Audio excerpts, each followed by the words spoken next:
말씀 사도행전 12장이 되겠습니다. 사도행전 12장 1절부터 12절까지 말씀을 상고하시겠습니다.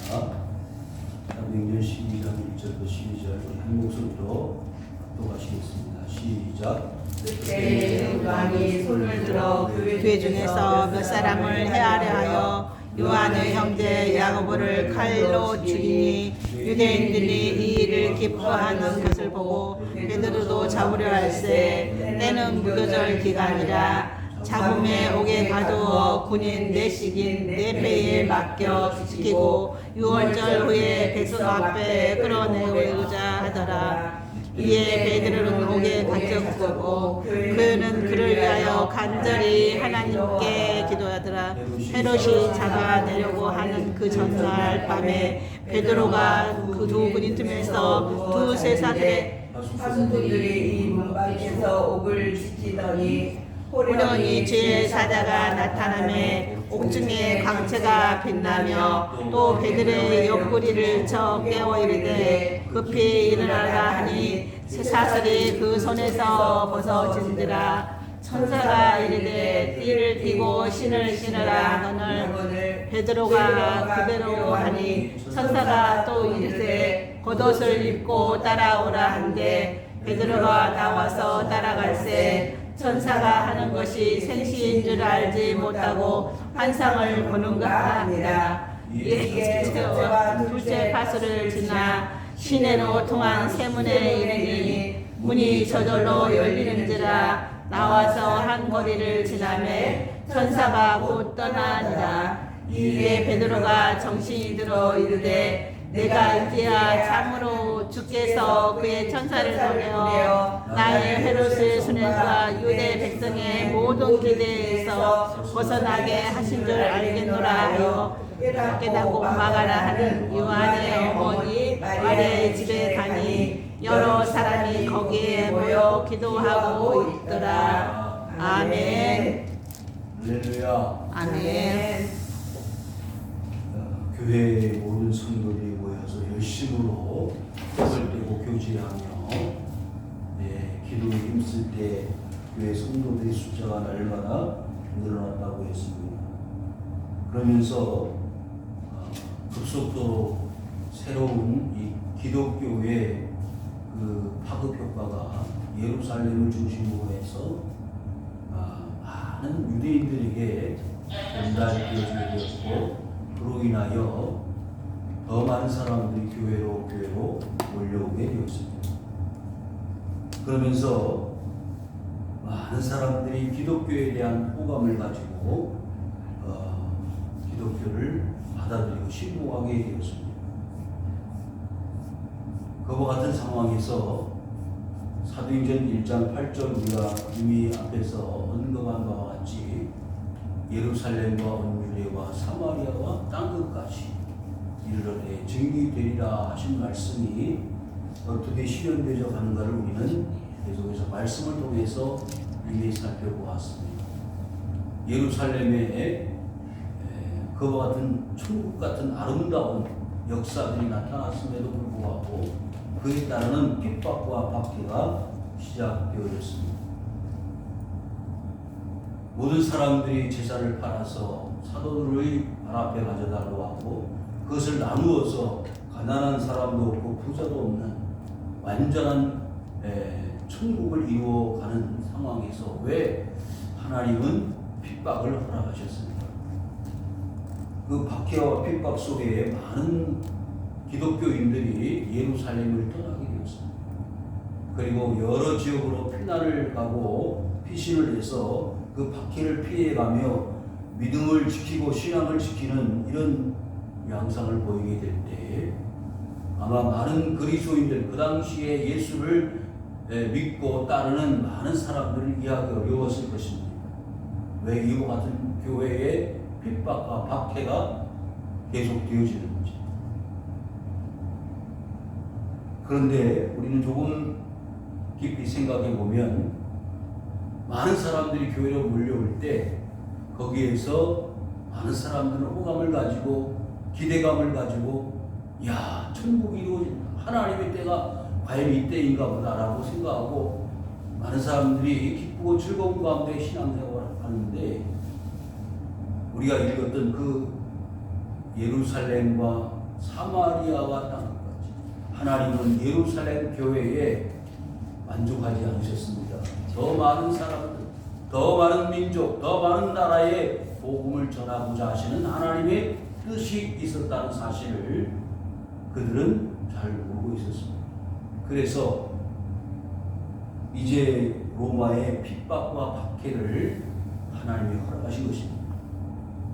예루살렘에 안전하고 거기에 머물러 있는 기독교가 이제는 더 많은 사람들, 더 많은 민족, 나라에게 그 복음을 전하게 하기 위해서 흩어지게 만드셨습니다. 여러 나라, 여러 민족으로 흩어지게 하셔서 그곳에 복음을 전하게 하셨고 그곳에 교회를 세우게 하셨단 말이죠. 여러분, 핍박과 박해는 우리 자신들에게나 모든 그리스도인들에게 있어서는 안 될 것이지만, 그러나 이와 같이 기독교가 성장하고 부흥하고 발전하는 데 있어서는 이 핍박과 박해는 필요한 것이라고 생각할 수 있습니다. 많은 사람들이 핍박과 박해 없이 많은 민족, 많은 사람들에게 복음을 전할 수 있었다면 다행이지만 그렇지 못하였기 때문에 핍박과 박해가 어떻게 보면 필수적인 하나님의 선교의 방법이었다라고 생각할 수 있습니다. 그래서 예루살렘 교회의 7 집사를 선택했고 그 선택한 7 집사들이 하나님의 일을 감당하는 가운데 지난번에 빌립은 에티오피아에서 온 내시를 만났고 그 만난 그 마차 안에서 이사야서를 읽고 있는 그 내시에게 그리스도를 전하는 놀라운 성과를 거두었습니다. 에티오피아로 돌아간 그 내시는 아마 그 자리에서 자신을 이끌어 가시는 하나님의 영, 성령을 의식을 하게 되었고 그 성령의 인도하심을 따라 빌립이 자신에게 가르쳐 주었던 그리스도 예수, 이사야로부터 시작되어진 하나님의 말씀이 어떻게 자신에게 나타났고 그것을 통하여 어떻게 하나님이 자신의 민족과 나라 모든 백성들에게 복음을 전하게 하실 계획이셨는가를 그는 깨달았을 것입니다. 이와 같이 이제 각 지역 각 나라로 복음을 전하기 시작을 하는 가운데 사마리아도 복음을 깨닫게 되고 구스나 여러 지역의 팔레스타인 지역 전역에 그리스도의 복음이 전달되어지는 그런 놀라운 효과들이 속속 드러나게 되었습니다. 그런데 오늘 본문에 와서는 참으로 가슴 아픈 순교의 역사가 나타납니다. 비로소 하나님이 이 예루살렘 교회의 놀라운 이 순교의 사건을 통해서 더 많은 선교적 효과와 성과를 거두시기를 원하신다는 사실을 보게 되는 것입니다. 여러분, 기독교가 발전하면서 전 세계를 지금 복음하고 전 세계의 복음이 선교사들을 통해서 전달되어지는 것을 보면서 그 놀라운 과정 속에 하나님이 어떻게 하셨는가를 우리는 잘 알고 있습니다. 한 민족이 한 나라가 복음화 되어지기 위해서는 수많은 피와 희생과 수고와 노력과 눈물이 있었다는 사실. 저절로 구원이 이루어지는 게 아닙니다. 사랑하는 성도 여러분, 우리 민족이 복음을 받아들이고 이만큼 기독교가 성장하고 봉할 수 있었던 것은 초대 교회에 우리나라 처음 기독교가 전래되어졌을 때 얼마나 많은 핍박과 박해와 어려움이 있었습니까? 고난이 있었습니까? 그 고난과 순교와 어려움이 오늘날 기독교를 만들어내게 된 것 아니겠습니까?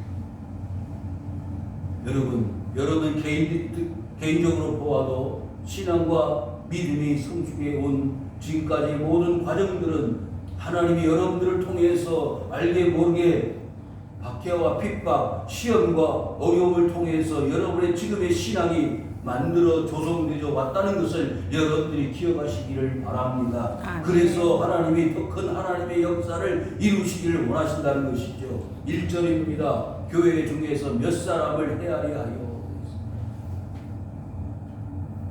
여러분, 이스라엘 야곱의 12 아들들이 70명의 식구들이 요셉이 애굽의 총리가 되어졌을 때 이제 가뭄으로 기근이 들어서 더 이상 살 수가 없을 때에 애굽의 고센 땅으로 영입을 해서 이제 그 아들 요셉을 통해서 구원의 길이 열려졌다는 걸 알지요. 그래서 그 애굽에 들어온 이 유대인들, 하나님의 백성들이 날마다 수가 더해져 가는 거예요. 출애굽 당시 400년이 지났습니다만은 출애굽 당시에 그 숫자를 보면 거의 기하학적인 급증을 보이게 되는데 70명이 애굽에 들어갔는데 400년 지나서 애굽을 출애굽을 할 당시에 모세 시대에 유대인들 하나님의 백성들의 숫자는 장정들만 60만 명이 되었습니다. 참으로 놀라운 하나님의 축복입니다. 창세기 12장에 하나님께서 아브라함에게 저 하늘의 별과 같이 바다의 모래알과 같이 너희들의 민족을 많게 할 것이다 라는 약속이 성취되어지는 것을 보게 되는 것이죠. 그 가운데 수가 날마다 늘어나니 애굽 사람들이 의식을 하게 됩니다. 만약 전쟁이 벌어지게 되면 우리 애굽 사람들과 같이 싸우게 될 것이 아니냐. 그래서 남자아이를 낳으면 나일강에 던져 죽이고 여자아이를 낳으면 살려두는 상하제한 정책을 하기 이른 것 아니었습니까? 자, 지금 그와 같은 양상이 이 초대교회에 예수님이 세상을 떠나신 이후 제자들을 중심으로 한 놀라운 이런 기적의 역사가 날마다 나타나게 되니 유대인들은 그리고 그 지역을 다스리고 있는 이 로마의 지도자들은 의식을 하지 않을 수 없게 되었죠. 저렇게 성장하고 부흥하다가는 큰 화를 당하겠다. 그래서 그것을 저지하기 위해서 헤롯 왕은 교회 지도자를 몇 사람을 죽이려고 하는 계획을 세웠다는 것입니다.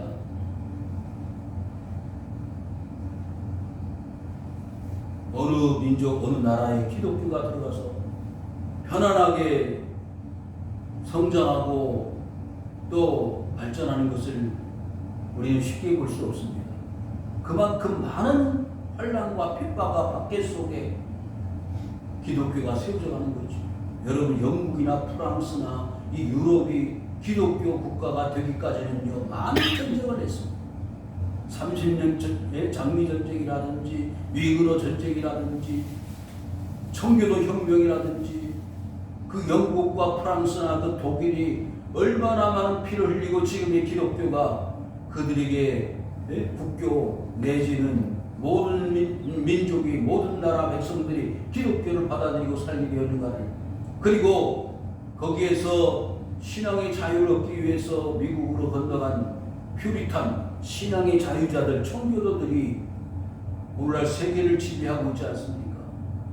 여러분, 요한의 형제 야고보가 죽는 것은 가슴 아픈 일이고 참으로 통탄할 일입니다만은, 그러나 그 야고보 사도의 순교를 통해서 더 많은 기독교의 부흥의 역사가 나타날 수 있는 길이 열려지게 되었다는 것을 우리는 기억해야 합니다.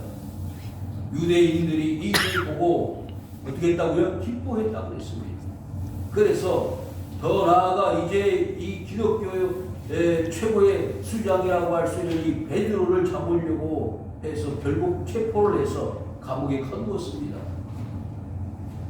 여러분, 12명의 사도 중에서 이와 같이 두 사람을 체포하고 죽이고 하는 이런 일들이 그 로마의 지도자들이라든지 유대인들에게는 큰 호재가 되었을 겁니다. 다시 말하면 이제는 기독교는 이제 다 무너지게 될 것이다. 좋은 시절 다 갈 것이다 라고 생각을 했습니다. 그러나 절대 그렇지 않습니다.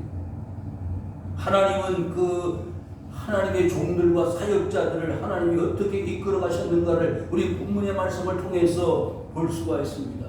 핍박을 하면 할수록 하나님은 하나님의 기적의 방법으로 하나님의 도리를 전하는 불의 사람들, 성령의 사람들을 만들어가는 것입니다. 오늘날 많은 기독교인들이 지금 스트레스를 받고 있습니다. 긴장하고 있습니다. 차별금지법이라는 법을 만들어서 기독교인들을 핍박하고 또 시험에 빠뜨리는 일로 앞으로 어떻게 진전되어질지 알 수 없습니다.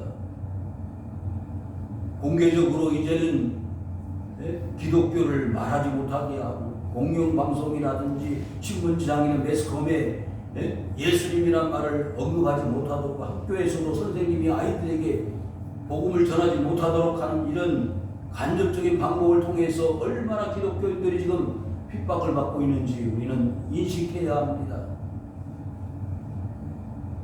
이 베드로가 감옥에 갇혔을 때의 모습을 보십시오. 군인 내식에 내패기에 맡겨 유월절 후에 백성 앞에 끌어내고자 하더라 그랬습니다. 그러니까 이 때가 언제입니까? 유월절 때라고 했어요. 유월절은 이스라엘의 3대 절기라고 하지 않았어요? 그 3대 절기인 유월절에 이스라엘 백성들이 400년 종살이를 하고 구원함을 받는 것을 기념하기 위해서 세워진 이 유월절에 왜 기독교를 핍박하고 박해하고 그 대표적인 제자라고 할 수 있는 베드로를 잡습니까? 구원의 길을 박수쳐주고 후원해 주지는 못할 망정 왜 박해하고 가로막고 이렇게 시련을 주고 있습니까? 그것이 기독교 역사라는 거예요. 하나님의 뜻이라는 겁니다. 박해와 핍박 속에 오히려 빛나는 그리스도의 십자가, 그리스도의 복음이 복음화되어지는데 더 효과적인 하나님의 역사를 이룰 수 있다는 것입니다. 여러분의 신앙과 믿음이 그냥 장미꽃을 뿌려놓은 것 같은 아름다운 탄탄대로가 아니라 핍박과 박해 속에 여러분의 신앙과 믿음이 성숙하고 자라나는 것을 하나님이 원하신다는 것입니다. 여러분들 그것을 이겨내야 합니다. 하나님 도와주실 것입니다. 하나님이 역사하실 것입니다. 하나님 기적의 방법으로 여러분들 이끌어 지금까지 오신 것처럼 앞으로 더 큰 하나님의 역사를 이루어 가실 줄로 믿습니다. 아멘. 베드로는 옥에 갇혔습니다. 이제는 더 이상 발전하기 어렵고 성장하기 어려운 기독교적 어떤 큰 장애물이 놓여졌습니다. 그런데요, 하나님은 마지막 인간의 절망, 인간의 마지막 순간 모든 것이 끝이 났다고 생각할 때 하나님의 역사는 나타나는 것입니다. 6절을 우리 다 같이 읽겠습니다. 시작. 헤롯이 잡아내려고 하는 그 전날 밤에 베드로가 두 군인 틈에서 누워 자는데 하득분들이 문 밖에서 옥을 지키더니 여러분 전날 밤이 바울이 276명의 죄수들과 함께 알렉산드리아 배를 타고 로마로 항해를 하지 않았습니까? 그런데 태풍이 유라굴로 태풍이 불어서 모든 사람들이 죽을 똥살똥하고 지금 배를 타고 있지만은 언제 죽을지 모르는 그 절박한 상황 가운데서 하나님의 밤중에 마지막 전날 밤, 마지막 배가 파선하는 그 전날 밤에 누구에게 나타나셨죠? 바울에게 나타나셨습니다. 이제는 끝이다. 모든 배에 있는 화물 다 내던져버리고 먹을 양식도 다 버렸습니다. 이제는 길이 없습니다. 살 수 있는 길은 파도가 잔잔해지고 모든 광풍이 끝이 나는 길밖에 없는. 그런데 그 전날 밤에 하나님께서 바울에게 나타나셔서 뭐라고 말씀하셨죠? 이 배 타고 있는 한 사람도 생명의 이상이 없을 것이다. 하나님이 말씀해 주셨습니다. 사람들은 다 죽는다고 다 포기하고 절망의 순간에 하나님은 바울에게 이제 살 길을 열어주시겠다는 거예요. 믿기 어려운 그런 상황 아닙니까? 요나서에 보면 요나도 마찬가지였습니다. 태풍이 불어오잖아요. 그 태풍 속에서 살 수 있는 길은 없었습니다. 그래서 마지막 한번 해보자. 이 풍랑의 원인이 어디에 있는가 제비를 뽑아보자. 그랬더니 요나에게 뽑혔습니다. 자신이 어디에 바다에 던져지기를 원했습니다. 그러면 바다가 잔잔해질 것이라고. 여러분, 이 사도 야고보의 죽음을 통해서 그리고 베드로의 투옥을 통해서 하나님은 그 요나와 같이 하나님의 기적을 일으켜 내시려고 계획하신 것입니다. 풍랑만난 그 배 안에 그 바울과 모든 죄수들처럼 하나님의 기적은 이루어진 것입니다. 옥을 지키고 있습니다. 옥을 지켜도 소용이 없습니다. 하나님의 방법이기 때문입니다. 여러분, 예수님께서 돌아가신 이후 무덤에 장사를 지내지 않았어요. 돌문으로 다 가로막았습니다. 그리고 군인들이 지키고 있었습니다. 그렇지만 제자들이 그 무덤에 갔을 때는 빈 무덤이었다고 했습니다.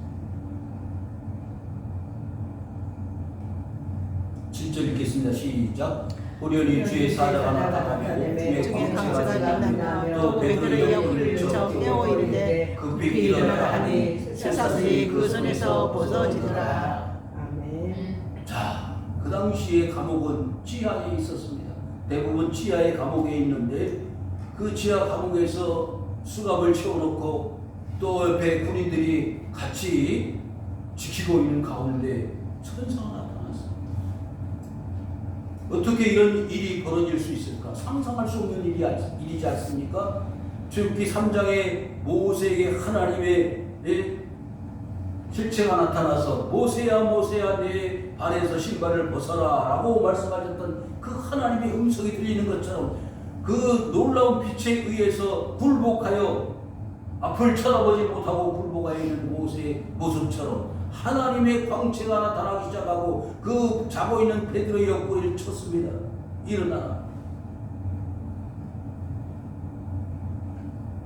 절망적인 그 순간에 이제 길이 없다고 엎드러져 있는 잠을 자고 있는 이 베드로에게 하나님은 사자를 보내서 옆구리를 쳤다고 했습니다. 여러분, 이 옆구리를 치는 작업이 저는 필요하다고 생각합니다. 이 한국교회 베드로와 같이 이제 꼼짝을 못하고 잠들어 있고 쇠사슬에 매여 있는 이 베드로의 모습처럼 아무것도 할 수 없는 이 무능력한 상태에 있는 우리 베드로와 같은 이 세상에 있는 모든 믿는 자들을 옆구리를 치는 거예요. 정신을 차려라. 일어나라. 그리고는 신발을 신어라. 옷을 입어라. 그리고는요, 하나님의 일을 감당하라. 지금 이 상황에서 뭘 합니까? 아무것도 할 수 없습니다. 절망적입니다. 엘리야가 로뎀 나무 밑에서 아합과 이세벨이 많은 하나님의 선제들을 잡아 죽이는 가운데 이제 자신만 남은 줄 알았는데 아직도 하나님 앞에 신앙과 믿음을 지키고 아합과 이세벨 그리고 바알과 아세라 앞에 굴복하지 않는 7,000명이 있다는 사실을 알려주시지 않았습니까? 성도 여러분, 우리 한국교회는 끝이 나지 않았습니다. 이제 새롭게 옆구리를 치는 하나님의 영에 의해서 베드로가 일어나는 것처럼 일어나는 역사가 있어져야 할 줄로 믿습니다. 아멘. 띠를 띠고 신을 신어라. 여러분, 띠를 띈다는 것은 자신의 신분을 회복하는 것을 말합니다.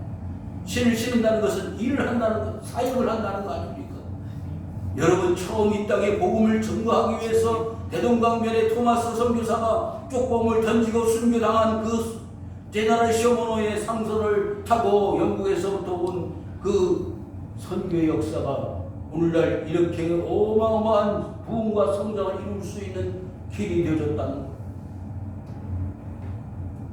여러분, 아펜셀러 언더우드 그 유명한 이 조선 땅의 복음을 전하고 순교했던 죽어갔던 많은 우리의 믿음의 사역자들이 하나님의 영에 의해서 옆구리를 쳐가지고 조선 땅으로 가. 조선 땅에 아직도 하나님을 알지 못하는 무지하고 어리석은 그 불쌍한 백성들이 얼마나 많으냐. 그래서 많은 선교사들이 이 조선 땅으로 몰려왔습니다. 그들이 이와 같이 사역을 하고 말씀을 전하고 복음을 증거할 때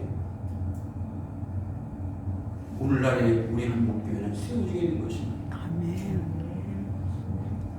9절 말씀 다 같이 읽겠습니다. 베드로가 나와서 따라갈 때 천사가 하는 것이 생시인 줄 알지 못하고 환상을 보는가 아니라. 아멘. 여러분, 하나님의 이름이요 실제입니다. 환상을 보는가? 여러분, 이스라엘이 400년 동안 정살이 하다가 애굽을 떠나 나와서 맨 앞에 지금 부닥친 일이 뭐였죠? 홍해가 가로막혀 있는 거예요. 홍해가 가로막혀 있어서 뒤에서는 애국 군대가 쫓아오지요. 벗어날 길이 없잖아요. 뒤에서 앞에서 가로막혀 있으니 어디로 가겠습니까? 그래서 모세를 원망하는 거예요. 모세, 당신이 왜 우리를 이렇게 이끌어내서 저 바다에 빠져 죽게 만드느냐? 어디로 가겠냐? 길을 내라, 살려내라. 원망을 할 때 하나님은요 동풍을 불어서 그 홍해를 말리지 않습니까? 육지같이 그 홍해를 건너갔다고 했습니다. 그들은 환상을 보는 것처럼 홍해를 건너갔을 것입니다. 하나님이 기적이 나타나기 시작을 하는데 그들이 추워서 벌벌 떨고 있을 때 불기둥을 세워주셨고, 그들이 뜨거워서 그 광야 생활하기 어려울 때에 구름 기둥을 세워서 그들에게 안보하시고 지켜주셨습니다. 그들은 환상 가운데 환상을 보는 것처럼 40년을 살았습니다.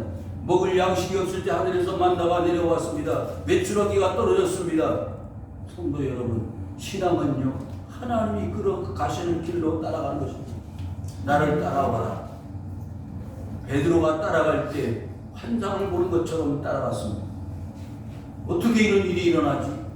창고가 풀려지고요, 문이 열려지고요. 자, 10절 다 같이 읽겠습니다. 이에 첫째와 둘째 밭을 주자 시내로 동안 세문을 이르니 문이 절로 열리는지라. 나와서 한 거리를 지나며 천사가 떠나가라. 사람이 할 수 없는 일까지를 하나님이 하시는 거예요. 아멘. 첫째와 두 번째, 이와 같이 철저하게 지키고 있는 그 첫째, 두 번째 파수하는 파수꾼들을 지나서 자유의 몸이 되어졌는데 어떻게 해요? 문이 저절로 열렸다. 쇠문이 저절로 열렸다는 거예요.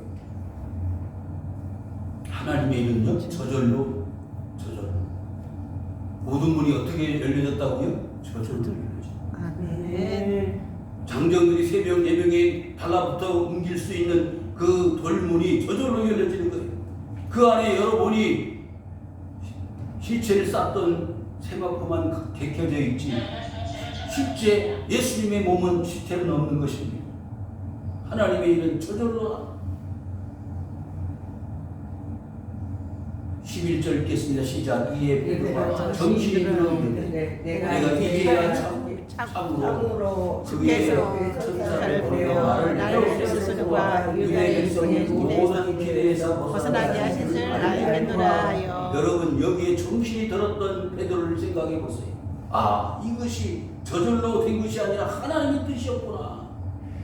천사를 보내가지고 내가 이렇게 죽을 위기에서 살아나게 하신 것은 하나님이 원하시는 역사와 기대와 계획이 있었구나라는 사실을 비로소 깨닫게 된 거예요.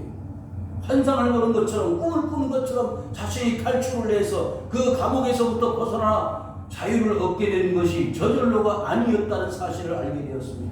사랑하는 성도 여러분, 저와 여러분들이 지금까지 신앙과 믿음을 지켜온 것은 저절로가 아닙니다. 하나님이 분명한 뜻과 섭리가 계셔서 우리를 이끌어가시는 계획 가운데 하나님이 하시는 일인 줄 믿습니다. 아멘. 나를 헤롯의 손과 유대 백성의 모든 기대에서 벗어나게 했다고 했어요. 여러분, 세상이 원하는 것이 아닙니다.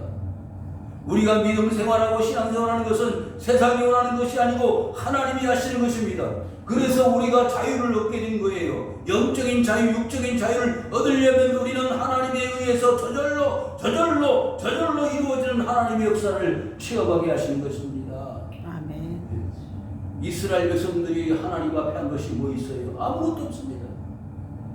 떡의 문제 해결했나요? 집의 문제 해결했나요? 네? 기후, 조건, 모든 것이 하나님 앞에 이스라엘 백성들 한 것은 아무것도 없습니다. 그것은 성경의 역사 자체입니다. 창세기로부터 요한계시록까지 그저 우리는 하나님이 하시는 일을 따라 순종하며 나가는 길, 그 외에는 없다는 것이에요. 그래서 신앙이라고 하는 것은, 믿음이라고 하는 것은 순종하고 따라가는 거예요. 베드로가 천사를 따라서 나왔을 때 자유의 몸이 되어졌습니다. 여러분, 우리의 모든 삶은 과거 에베소 2장에 보니까 죄와 사망의 죄로 죽었던 우리 자신들이라고 했습니다. 이제 모든 사망과 모든 죄악에서부터 자유함을 얻게 하시고, 로마서 8장에 죄와 사망의 몸에서 생명과 성령의 몸으로 해방되어졌다고 했어요. 하나님 우리를 그렇게 건져내시고 구원해내시는 줄 믿습니다. 아멘. 여호와 아버지 하나님께서 우리를 구원해내시고 살려내신 것은 그와 같은 하나님의 구원의 역사에 뜻이 있었다는 사실. 12절 마지막 같이 읽겠습니다. 시작. 깨닫고 마가라는 영원히 마리아의 집에 가니 여러 사람이 거기에 모여 기도하고 있더라. 아멘. 자, 그러면 이 최종적인 이 베드로의 구원의 역사는 누구 때문이었을까요?